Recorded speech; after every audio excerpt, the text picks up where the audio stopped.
إن الحمد لله نحمده ونستعينه ونستغفره ونعوذ بالله من شرور أنفسنا ومن سيئات أعمالنا من يهده الله فلا مضل له ومن يضلل فلا هادي له وأشهد أن لا إله إلا الله وحده لا شريك له وأشهد أن محمدا عبده ورسوله يا أيها الذين آمنوا اتقوا الله حق تقاته ولا تموتن إلا وأنتم مسلمون يا أيها الناس اتقوا ربكم الذي خلقكم من نفس واحدة وخلق منها زوجها وبث منهما رجالا كثيرا ونساء واتقوا الله الذي تساءلون به والأرحام إن الله كان عليكم رقيبا يا أيها الذين آمنوا اتقوا الله وقولوا قولا سديدا يصلح لكم أعمالكم ويغفر لكم ذنوبكم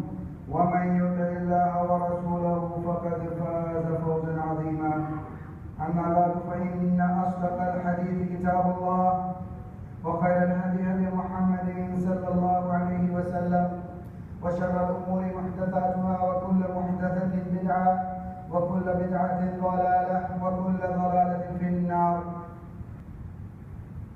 Every nation has its festival, and this is your festival. Rasulullah ﷺ made this statement when the Messenger of Allah ﷺ came to Medina, and the people had 2 days when they would play and have fun. These were the 2 days that they had appointed for themselves for whatever reasons, which is not mentioned in this hadith, that they used to make games. They would collect together all the people of the town, and they would play games and they would have fun. So Prophet ﷺ, he inquired. He said, "What are these 2 days?" And then they said, "We used to play and have fun on these days during the Jahiliyyah." So the Messenger of ﷺ, he said, Allah has given you something better than them, the day of Adha and the day of Al-Fitr. So Prophet Muhammad ﷺ, he mentioned every nation has its festival, and this is your festival about the Eid of Eid al-Adha or Eid al-Fitr. These 2 days are the festivals for Muslims. And what is a festival? Is we know that festivals, they don't take place every day. Like we have a yearly festival in some places. Some places we have a festival that comes once in a lifetime. Like we're going to have the Dubai 2020, like they call it. I think it's some kind of an expo. And there are many different kinds of festivals that in Jahiliyyah, even the Sahaba and some of the Kuffar and Mushrikeen, they have for the worldly purposes. For the worldly purposes, celebrating the accession of a king or having some kind of a sales festival and things like that. But Allah Azza wa Jal, as Prophet ﷺ has told us, He has given us 2 days that are better than any of the festivals. Because these are the days that we commemorate Allah subhanahu wa ta'ala, the worship of Allah Azza wa Jal. These are some 2 of the best days that Allah Azza wa Jal has given to the Ummah of Muhammad sallallahu alaihi wasallam. But before these days, and before I come to the etiquette of these days, and this is what the topic of the khutbah will deal with, some of the etiquette that we should follow during the days of Eid. And before that, I will discuss with you the etiquette of giving something that is compulsory on each and every Muslim. And some of the scholars, they have discussed even about the fetus which is in the womb of a mother. Subhanallah. Because Prophet ﷺ has made it compulsory on each and every Muslim. And what is this? The salah is not compulsory on children till they become baligh, they attain the age of puberty. The fasting is not compulsory. The 5 pillars of Islam, they're not compulsory on anyone until he's sane or he's achieved puberty. But this is one thing that Prophet ﷺ said is compulsory on each and every Muslim, even the children of the house. The ladies, the men, the kids, the children. And the scholars have, a difference of opinion on the fetus, but the overwhelmingly, the most stronger opinion is that this thing is not compulsory on the fetus, that unborn baby. It is not. And this is nothing but Zakat Al-Fitr. Zakat Al-Fitr, which is compulsory to be given from a Muslim family to other Muslims who are not privileged enough or not, who are not fortunate enough to have a little less than themselves. So this Zakat Al-Fitr, I'm going to discuss very quickly, since the khutbah is the time given for the khutbah is short, and I need to discuss many things. So I'm going to discuss the most important things about Zakat Al-Fitr. So Abu Sa'id Al-Khudri radiallahu anhu, he said that at the time of Prophet Muhammad sallallahu alaihi wasallam, we used to give 1 sa of food, or 1 sa of dates, or 1 sa of barley, or 1 sa of raisins. And in the hadith of Umar ibn al-Khattab radiallahu anhu, it mentioned that Prophet sallallahu alaihi wasallam, he ordered to give 1 sa of dates or 1 sa of barley. Barley or wheat, the bread that you make with, it's ground, and the powder, the flour is made out of it, and then we make the bread from it. That is the barley or wheat. So what is this 1 sa that was ordered to give to Muslims? And this was compulsory, as some of the scholars have interpreted, that the food mentioned in this hadith, that at the time of the Rasulullah, we were supposed to give 1 sa of food. This ta'am that is mentioned in this hadith, it could mean wheat, or it could mean dates, or it could mean any of the staple foods that are used in any particular place, country, or a place where you are staying in. In this land, for example, rice is staple food. So we can give 1 sa of rice. And this is the correct view, because zakat is a help from the rich to the poor. And the Muslim does not have to help with anything else other than what is staple food. So you don't have to go in extremes in buying some other expensive foods or food items. You have to give the staple food. And this, as Prophet ﷺ has mentioned, is the responsibility.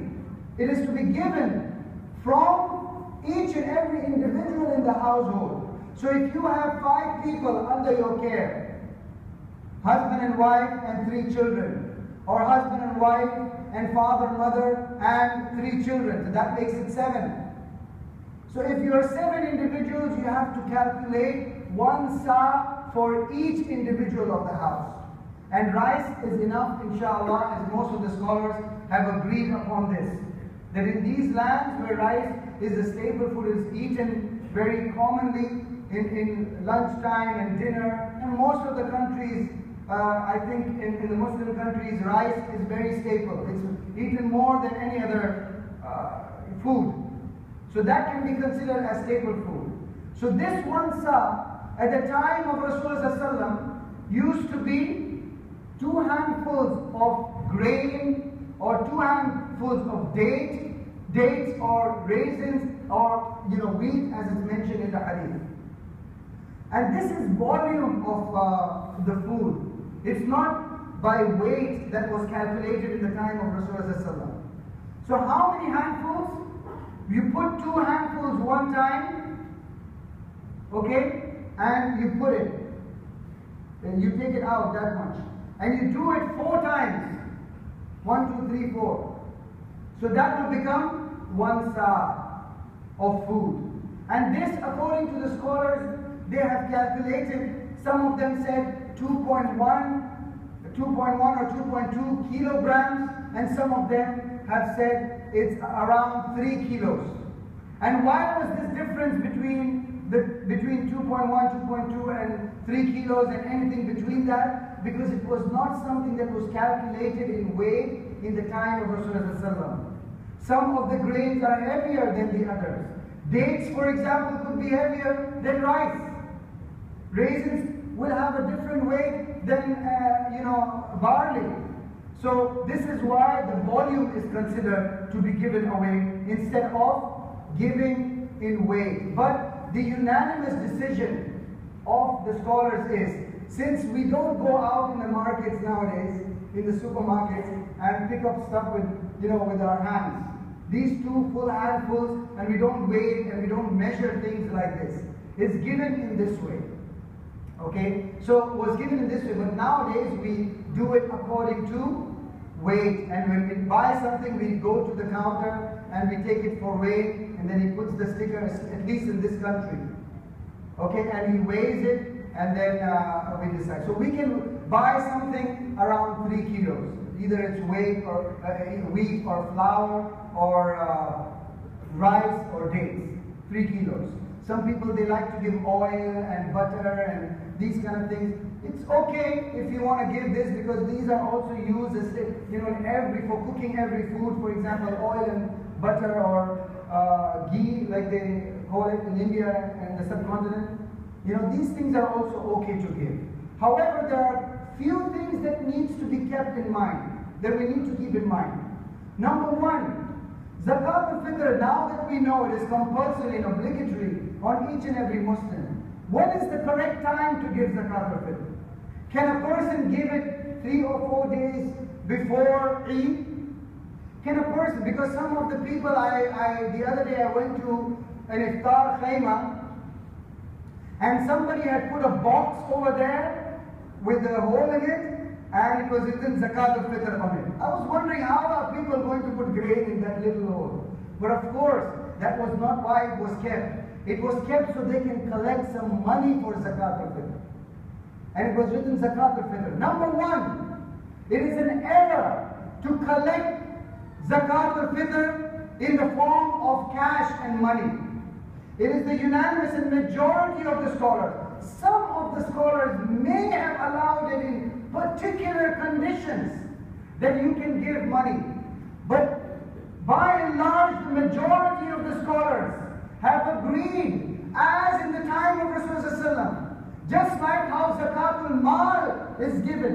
And this is another distinction that Muslims need to make between the Zakat Al-Fitr and Zakat Al-Mal. Why is it called Zakat Al-Fitr in the first place? Because our Eid is called the Eid Al-Fitr. And the Eid Al-Fitr is the only Eid for after which month? The month of Ramadan. After you have fasted the month of Ramadan and the first day of Shawwal, we celebrate the Eid Al-Fitr. And before we celebrate the Eid Al-Fitr, Prophet ﷺ has said very specifically that a person who gives Zakat Al-Fitr after the Eid Salah, after the Salatul Eid, if he goes and donates the Zakat Al-Fitr, it will not be counted as Zakat Al-Fitr. And you would have missed out on one of your obligatory actions. And it will be counted as a regular charity, sadaqah, a regular sadaqah. Allah will accept it as a charity, a nafil charity, a voluntary charity. But it will not be accepted as the obligatory Zakat Al-Fitr, that it was obligatory upon you before the Salatul Eid. And this is another point. Zakat Al-Fitr needs to be given before the Salatul Eid. And the scholars have advised the Muslims not to bring their Zakat Al-Fitr items in the Eidgah or in the place where you come to pray Eid. Don't bring, because the Eid Salah is about to begin. before that we can get rid of the Zakat Al-Fitr. No, because it will not benefit the people at that time. They will not be able to cook for that day unless they take it back home and boil the food, and benefit from it on that day. And it will also, one of the wisdoms, as some of the scholars have mentioned, so people don't come. Zakat Al-Fitr is supposed to be given on the 28th night. 28th night. Today is what? The 27th? And last night was the what? 27th night. So the night comes before the day, isn't it? So on the 27th night, mashallah, alhamdulillah, that's another point I want to make. In the morning, after the Qiyam al-Layl, in the Fajr, the masjid was full till the end. And this is the trend, my brothers. This is the trend in Ramadan. Right in the beginning, the first day, we have in Fajr time also the masjid full. Then slowly the numbers start dwindling. And we have 4 or 5, 6 rows remaining in the middle of Ramadan. And alhamdulillah, as Allah Azza wa Jalla said in the Quran, فَفَرُّوا إِلَى اللَّهِ, come towards Allah Azza wa Jalla. And this is the condition of Ramadan, with the blessings of Allah, with the rahmah and mercy of Allah, that Allah has given us Muslims. Just like when a gate is about to close. When a gate is about to close and there is some kind of treasures or some kind of, benefit that people are going to get from across that gate, people, they start rushing because they see the gate is almost closed and people are squeezing and fighting and pushing and elbowing and getting inside, like it happens during Umrah and Hajj near the black stone. May Allah guide our Muslim brothers and sisters. People are fighting, and even while throwing the stones, one of the brothers said during Hajj, and one new Muslim, he said that when I saw the Muslims near Kaaba, rushing and fighting, I was wondering what's going on. What are the guards over there? Are they distributing gold? Or are they distributing money? What is going on over here? And they found out that actually they are fighting to touch the black stone, which is not even compulsory. It's not even fun. And it's not something that you can get blessings from. And in Ramadan, this is the situation again of the same, fitrah that the people have. They are rushing towards, and Allah has given this as a sign to us, my brothers, for ourselves to realize that how we realize that some good is about to, end. Something great is about to end, and Allah has given us the opportunity to take advantage of that. And we have hardly 3 days, 2 days left. And Allah Azza wa Jal is about to close the gates of Ramadan. And the gates of hellfire are about to open after Ramadan. And the shayateen are about to be let loose from the chains. And what does the shaitan say? As somebody sent me a picture today on WhatsApp. Shaitan, supposedly, there is some person who's chained up. He's supposed to be the devil. And he's saying that Ramadan, when is the Eid? When is the Eid? The first day of Eid, I'm going to go and make the people watch the movie in the cinema. As soon as he's going to get free, I'm going to make sure, and this is the trend, right?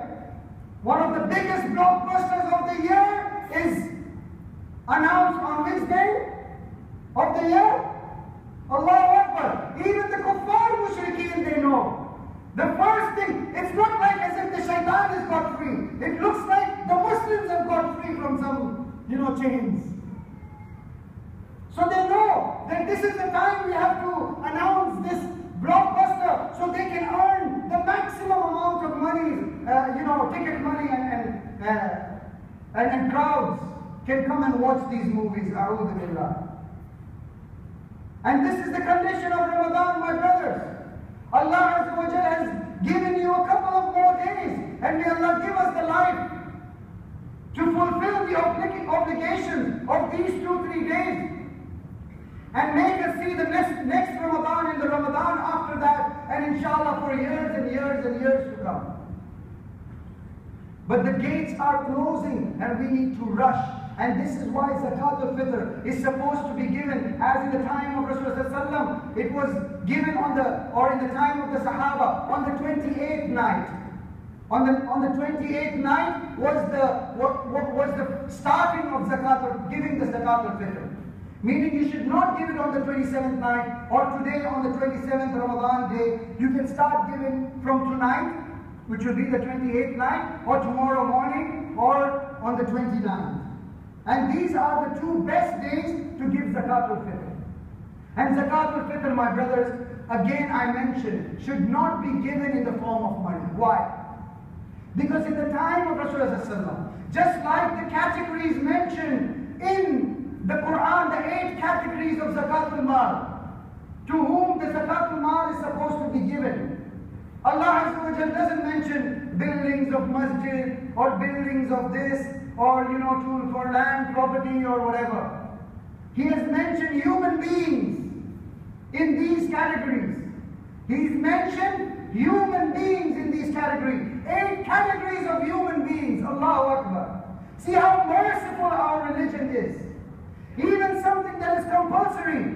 Allah subhanahu wa ta'ala, He sent these verses through Muhammad sallallahu alayhi wa sallam. And this is one of the proofs that Muhammad sallallahu alayhi wa sallam was the final messenger of Allah. Because he did not use these for his own benefit like other kings and rulers did. When they will collect mal from people, first thing it will be is their banks and their palaces and their cars and whatever. Then you will see flourishing and they will have the best of places they will live in. Prophet ﷺ, when he died, may Allah have mercy, may Allah send blessings on him and salawat upon him and his family and all those who follow him in righteousness till the day of judgment. When he died, he hardly had a few dirhams in his house. He hardly had a few dirhams in his house. And there was one lamp with some oil left in it, and there was one bag in which he used to sleep, and a dirt house made of date palm fronds and dirt and mud and sand. So Zakat al-Mal should not be given in the form of money, because in the time of Rasulullah and even Prophet ﷺ, by his own blessed tongue, he has ordered us to give it in the form of food. In the form of food. And there is a wisdom behind this, so that all the people who don't have enough food in their house, they will have food in their house on the day of Eid. Nobody will come out begging on the day of Eid. And all the people will be sufficed with food and drink, inshallah. Even those who cannot afford to give Zakat Al-Fitr, even those who are not able to give it out, they don't have enough money to go and buy 3 kilos of rice per individual of the family. Allah's Messenger and the Sahaba, and this is how the Sunnah was. They are supposed to give from what they receive. Because if they are so poor, then inshallah there are enough neighbors and enough Muslim friends or enough Muslims in the masjid who know that this person is so poor that he doesn't have enough food to eat and drink for himself. So he will be giving from all those people, that he will receive grains and he will receive the food items. He will give it out from there. And I ask Allah Azza wa Jal that He gives us the opportunity and He gives us the ability to practice this sunnah. Because the money that you will give, my brothers and sisters, first of all, a lot of people who give the money, let's say they're sending out far away to the subcontinent. And when Zakat Al-Fitr, let's say, is supposed to give it on the 28th and 29th, and you do the transfer on 28th and 29th, some of the money will not be taken advantage of. Some of the money will be just lying in their banks. They'll say, okay, we can use this money some other time. It will not be used in the time of Eid or before Eid. And some people, because of the lack of knowledge, I don't know what it is, some people who collect this money, they use this money for other purposes. Charities and other organizations, which are, maybe they're not even legal. They use it for other purposes, which is not as mentioned in the Sunnah of Muhammad sallallahu alaihi wasallam. So we should keep this in mind, and inshallah, in the next part of the khutbah, I'll quickly go through the etiquette of the Eid prayers, inshallah. أقول قولي هذا أستغفر الله لي. الحمد لله كفى والسلام على عباده الذين اصطفى أما بعد. As I mentioned in the beginning of the khutbah, that Prophet ﷺ said every nation has its festival and this is your festival. However, inshallah, after the khutbah, if you want, I can email you a nice document, a PDF or an article which will explain all the details of the Eid prayers, the benefits of the rulings of the Eid prayers, the benefits of the Eid prayers, the timings, the way it should be prayed, the description, and what is to be recited, how it is supposed to be prayed, and all these things. But right now I don't have enough time to discuss all these things. But so I'm going to touch upon very important aspects, some of the important aspects that we should keep in mind while we are going towards the Eid prayer. Number one, the Eid Salah, according to most of the scholars, majority of the scholars, is compulsory on every Muslim. It is obligatory. It's wajib. And some of the scholars, they say it is not wajib. Okay? Number two, we should keep in mind when we are coming to Eid Salah, especially for the Eid Al-Fitr, Prophet Muhammad ﷺ, he never, according to the hadith, went out of his house before eating something. And he would always take dates before getting out of the house. When he would go out for the Eid Al-Fitr Salah, the Salat al-Eid for Ramadan, after Ramadan, he would always take 1, 3, or 5 dates in odd numbers. Why? Because this would mark the end, and one of the wisdoms behind it is that this would mark the end of people fasting. Number two, it is because he said it is forbidden for people to fast during Eid. And he would eat a few dates and get out of the house. So this would mark the end of Ramadan. And that people are not fasting anymore. In Eid al-Adha, it's the other way around. He would go out without eating, but he would come back from the Eid Salah and eat something. And this is why some of the scholars, they say you can eat from the udhiyah, from the animal that you have sacrificed. You can cook, or somebody can cook in the house. By the time you come back to the Eid, you can eat from there. But that is not something that is known, that that has to be done. It's something that is a sunnah, we can't do it. However, it is a sunnah that we should eat after the Eid al-Adha prayer. Number three, we should keep in mind that Prophet ﷺ in one hadith, he urged, and this is a long hadith, there was a discussion also amongst the Sahabiya about this hadith. He urged all the individuals of the house to go out during the Eid prayer, in the place of Eid prayer, in the Eidgah or in the masjid or wherever the Eid prayer is taking place. Inshallah, we will be having the Eid Salah in this masjid as well, and the khutbah will be in English. So he urged each and every individual, except for those who are very small children, who cannot be taken care of, and they will not be able to wake up. Maybe they sleep till 8, 9 o'clock, or children, they tend to sleep longer, especially infants. So especially those people, but the others, menstruating women, girls, young boys, men, older women, men, everyone, Prophet ﷺ, he urged them to go out for the Eid Salah. And this is a sunnah that we should keep in mind, and it should be practiced. And what is meant by menstruating women? There are two opinions. Some of the scholars, they said, women who have already achieved puberty, and they have started their monthly cycles. This is what is meant by menstruating women. And some of them, they said, even if a woman, she is in her monthly cycle, she is supposed to go out to the Eid, the place of Eid Salah, but she is not supposed to go to the place where the exact place where the Salah is taking place. She can stay in the car, she can stay outside the masjid, she can stay, around the place, but she's not supposed to go inside where the salah is taking place. Okay, this is the opinion of some of the scholars with regards to this. Number 4 or number 5, I've already lost count. The women who are going out. The men who are going out, number 1, they should try to dress in their best clothes. It is narrated that Rasulullah used to have a cloak, and he would wear it especially on the 2 Eid prayers, in the time of Eid prayer. And Eid is actually the Eid Salah and the Eid Khutbah for us. Not the rest of the day when we don't go and have fun. And of course we are supposed to go and make games and play and have family outings.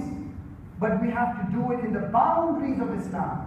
Subhanallah, in the narrations mentioned from the time of Tabi'een and Sahaba, it is mentioned that though the men were urged to go out in their best clothes, and keep in mind, my brothers, we should not go in extreme in order to go out in the best clothes during the Eid day. We should not go in extreme to go 1 day or 2 days before Eid. Now that the khateeb is told, oh, we have to go and get the best clothes, we go fighting in the marketplaces in the night and struggling and paying more amount of money because the prices are also increasing now. The tailors have increased their prices, all the festivals have disappeared, and the discounts, they're just, fixed price now. This is fixed price, khalas. We cannot give you more than this because they know next day is Eid. And this person is so desperate to get his new clothing that he's going to pay the money and buy. No, you should go and look into your wardrobe, if you have one, and see which is your best clothing that you have. If you have a bisht, you wear a bisht and come out. If you have a cloak or a jacket which is very expensive leather jacket, somebody bought for you, your wife, or the husband bought for the wife, or whatever best abaya, you should wear it. However, the etiquette for the women should be that when they are going to the Eid Salah, for the men, this is how it should be. They should also take a ghusl.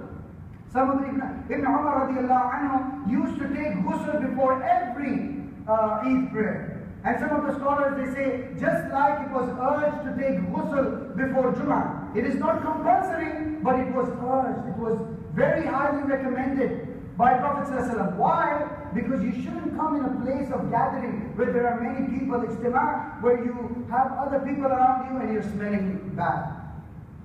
And one person in the middle and 6, 7 people around him are being affected because of his smell or odor. And this is one of the things that you should keep in mind. Try to use, my brothers, this is a modern tip, a modern day tip. Try to use a deodorant after taking a shower. Deodorants are not very expensive and they're worth it. And they work very well as perfumes as well. Deodorant. When all the smoke is flying in the air, that kind of deodorant. Try to use the deodorant, because after a while, perhaps you took a shower before the Fajr, and by the time you came to Eid, you were sweating so much that your armpits have started to smell again. And this I have noticed, some of the people, they have stronger odors than others. When they walk in the room, you have to close your nose or you have to start putting air freshener. It happens. And this is one of the things even mentioned in the hadith. I'm not bringing this up. Jibreel alayhi salam, he stopped visiting Rasulullah sallam. And Prophet sallam was wondering what happened. Then Jibreel, when he came at a time that some people were not there. And he said that some of your companions are smelling from their armpits. And this is something that is repulsive and keeping us away from coming to you. Allahu Akbar.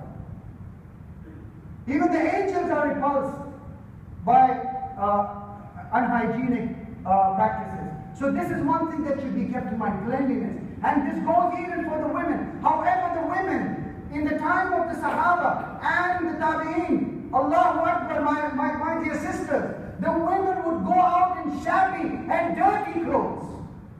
Why? Because they're going out in a place where there are so many, hundreds and hundreds of men going to be there. so that they could not become a cause of fitna or attraction to non-mahram men. The women were recommended, and they used to not wear the best and attractive clothes when they would go out to the Eidgah, when they would go out to the Salat al-Eid. And this is the height of taqwa that the Sahabiya and the righteous and pious women, how they used to practice, and they used to act accordingly. When they would not become a cause of fitna, they would not wear the best, most flashy, French abayas like we have nowadays, with lots of embroidery, and some of them they have nowadays glass, some kind of glass, it shines on everybody's faces, and you get blinded by the bling. Allah musta'an. Allah musta'an. This is something which is displeasing to Allah Azza wa Jal, and it is a form of tabarruj, and it is haram for a woman to do that. Especially women who go out wearing makeup on their face, that when even their child looks after the makeup, tries to recognize the mother or the auntie. Is this the same auntie I saw last night? Astaghfirullah. And this is the reality, my brothers. Their makeup, and this is something that Shaykh Nasruddin al-Albani, he made a fatwa regarding this, which is so strong. I would not like to mention it now. Inshallah, I can send it to you if you want by email, and you can read it yourself about makeup. So this is something that should be avoided. Prophet ﷺ used to go to the Eidgah from one way, used to take one way, one road or one path, and used to come back from another path. Okay? And again, the other mistake that people do is come into the Eidgah and they start making salah. They miss their fajr, they miss their sunnahs and nafils, their taraweehs. I don't know what they're praying, but they start praying as soon as they come to the Eidgah. Yaqi, Ramadan is over now. All the salah that you need to make, try to make it now. We have 2-3 nights still remaining, and the gates of hellfire are still closed. You want to give charity, give as much charity as you want now. Try to get rid of your Zakat Al-Mal, your Zakat Al-Fitr, your any kind of charity that you want to do, and save yourself from the hellfire. But don't come on the Eid day and start making salah. There is no salah. According to the hadith of Rasulullah, there is no salah except the salah of Eid during the Eid day, the Eid salah, the Eid gathering. And between the Fajr and the Eid prayer, there is no salah. In any case, the salah is in normal days. There is no salah after Fajr, right? So how come people are coming and making salah in the Eid prayer? And some of the scholars, they said that in the Eid gathering, if the Eid gathering or the Eid Khutbah or the Eid salah is in a masjid, not in an open area, then they have allowed to make Tahiyatul Masjid. They have allowed to make Tahiyatul Masjid. But if the Eid Khutbah is going on, okay, you have already missed the salah, inshallah you can make the 2 quick rakahs and then sit down for the khutbah. The other thing that I would like to mention about the etiquette of Eid is, in the end, the congratulations of Eid. How to congratulate when you have finished the salah, when the salah is over. A lot of people go in another, again like I mentioned before, in extreme to congratulate people. Never on Fridays they will come and start hugging and kissing each other. Or throughout the year they will not see, they will be meeting these every Friday, the brothers and sisters, every Friday in the same masjid. They don't even give salam to each other. But when it comes to Eid, salam, anybody they find left or right, they want to grab and they want to hug them and squeeze them. Allahu Akbar. Alhamdulillah, so much love and affection on the day of Eid. But what happened to this love and affection throughout the year? The proper sunnah is, when Rasulullah he said that it is a haqq. You know what is the meaning of haqq? It is a right of a Muslim on another Muslim. When he gives salam, he should reply to his salam. And when a Muslim, he shakes hands with another Muslim after giving salam, what happens?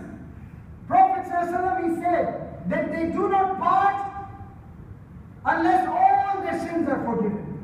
After they have shook hands, all their sins are forgiven because of just shaking hands. And we don't observe this sunnah. Every Jummah we get this opportunity with our brothers and sisters in the masajid. But we don't practice. And when we come to the Eid Khutbah, after that, we want to hug them and kiss them, which is not the sunnah. Which is not the sunnah. We want to do something which is not from the sunnah. It is not haram on you to do it, to express your love, especially to the loved ones who are close to you, but it is not from the sunnah. The sunnah of greeting on the day of Eid, after the khutbah, some of the Sahaba, they would say, تَقَبَّلَ اللَّهُ مِنَّا وَمِنْكُمْ. May Allah accept it from us and from you. And they would say salam, they would shake hands, whatever. And even some of the scholars have said, okay, fine, you can say Eid Mubarak. Okay? But don't go in other extremes of, sending cards and like the kuffar and mushrikeen, every other thing they make an occasion, they make business out of it. Greeting cards and whatnot in the greeting cards. All kind of different greetings which is not from the sunnah. The sunnah is to say this, or even if you don't say it, you say salam and you greet somebody or meet somebody, it's okay. It is not even compulsory for you to say taqabbal Allahu minna. It is a sunnah. And if anybody says that, you should reply to him. Taqabbal Allahu minna. When somebody says salam, you should say wa alaikum salam. And this inshallah is with what I would like to end. As we would like to, I wanted people to benefit and come this Jummah, this Eid, inshallah, which will be after 2 days, 3 days, inshallah, so that we are well prepared. And inshallah, I will send you the whole document after the khutbah, after the salah. And anybody who would like to have this document or this article about all the other etiquettes, you can come and give me your email. أقول قولي هذا أستغفر الله لي ولكم ربنا آتنا في الدنيا حسنة وفي الآخرة حسنة وقنا عذاب النار ربنا فاغفر لنا ذنوبنا وكفر عنا سيئاتنا وتوفنا مع الأبرار ربنا تقبل منا إنك أنت السميع العليم وتب علينا إنك أنت التواب الرحيم ربنا لا تؤاخذنا إن نسينا أو أخطأنا ربنا ولا تحمل علينا إصرا كما حملته على الذين من قبلنا ربنا ولا تحملنا ما لا طاقة لنا به واعف عنا واغفر لنا وارحمنا أنت مولانا فانصرنا على القوم الكافرين اللهم اغفر للمؤمنين والمؤمنات والمسلمين والمسلمات عباد الله يرحمكم الله إن الله يأمر بالعدل والإحسان وإيتاء ذي القربى وينهى عن الفحشاء والمنكر والبغي يعظكم لعلكم تذكرون إن الله وملائكته يصلون على النبي يا أيها الذين آمنوا صلوا عليه وسلموا تسليما وأقيموا الصلاة